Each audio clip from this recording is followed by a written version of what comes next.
একটি ভক্তিমূলক গান। আসুন প্রথমে আপনাদের ভোকালটা শোনাই।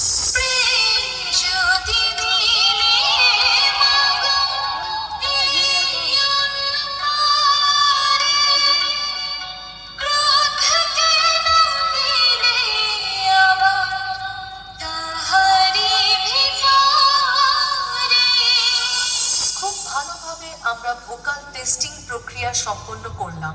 এবার গানটি আমরা বিটের সঙ্গে শুনে দেখব।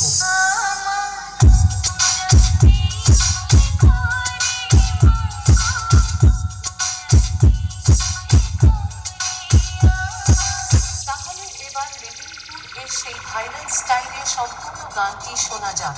আশা করি গানটি আপনাদের হৃদয়কে স্পর্শ করবে।